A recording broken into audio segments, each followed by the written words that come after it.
आपके साथ नम्रता। राजनीति में खौफ बड़ी चीज होती है और जब कोई सत्ता को चुनौती देने पहुंचे तो डर और भी लाजमी हो जाता है।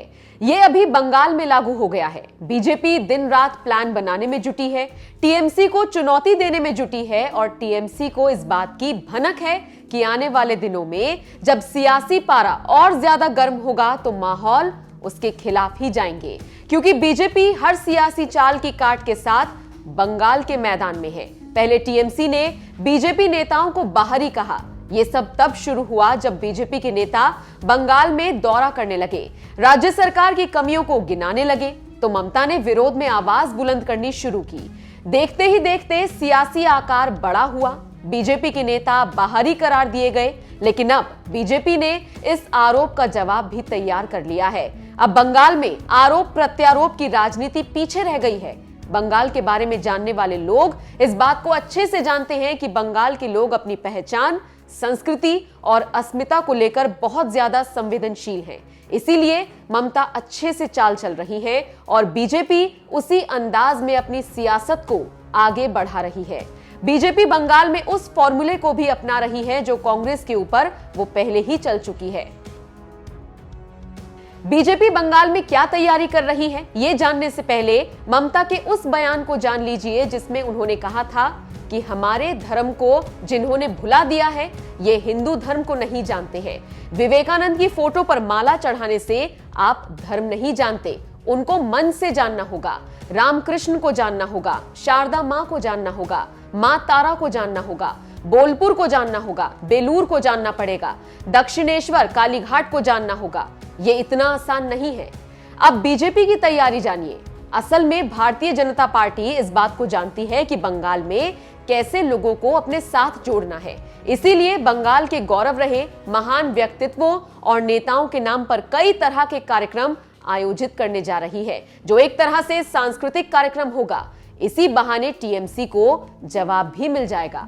बीजेपी बंगाल के दो सबसे बड़े विचारक और आंदोलनकारी स्वामी विवेकानंद और सुभाष चंद्र बोस के नाम पर कई कार्यक्रम आयोजित करेगी।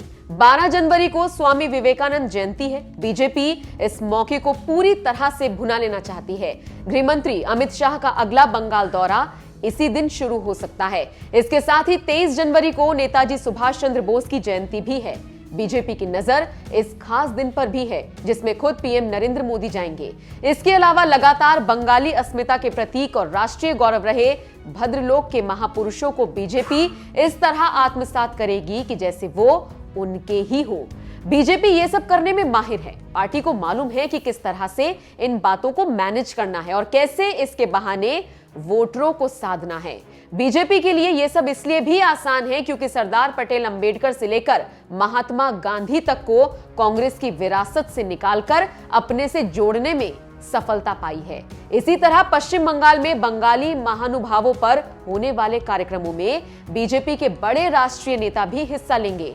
पार्टी ने खुद के बाहरी करार दिए जाने पर टीएमसी को अपने संस्थापक श्यामा प्रसाद मुखर्जी की भी याद दिलाई है। बंगाल के लोगों को भी बीजेपी बता रही है कि श्यामा प्रसाद मुखर्जी ने ही भारतीय जनता पार्टी की स्थापना की है, जो एक बंगाली थे। टीएमसी ने एक और चाल चली है, सांस्कृतिक कार्यक्रम को अपनी रैलियों में स्थान देकर, लेकिन बीजेपी अब इसकी भी काट ढूंढ चुकी है। बीजेपी लगातार शिखर पुरुष गुरुदेव रविंद्रनाथ टैगोर पर भी कार्यक्रम कर रही है। इतना ही नहीं, अभी पीएम मोदी की दाढ़ी को लेकर भी कहा जा रहा है कि टैगोर की छवि भी उनके व्यक्तित्व में आ रही है। ये सच है कि मोदी की लोकप्रियता पश्चिम बंगाल में खूब है। ये लोकसभा चुनाव में लोगों को पता चल चुका है।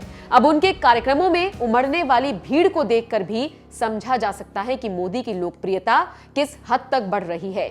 इन सब से अलग बीजेपी अभी हर स्तर के टीएमसी नेताओं को अपनी पार्टी में जोड़ रही है। एक से बढ़कर एक नेता टीएमसी का साथ छोड़कर बीजेपी के साथ जा रहे हैं। बीजेपी की सबसे तीखी नजर उन टीएमसी नेताओं पर है जो अपनी पार्टी से असंतुष्ट हैं और पार्टी से बाहर जाना चाहते हैं। ऐसे लोगों को बीजेपी बिना देरी किए ही अपने साथ जोड़ रही है, जो निश्चित रूप से बीजेपी के लिए विधानसभा चुनाव में लाभदायक साबित होंगे।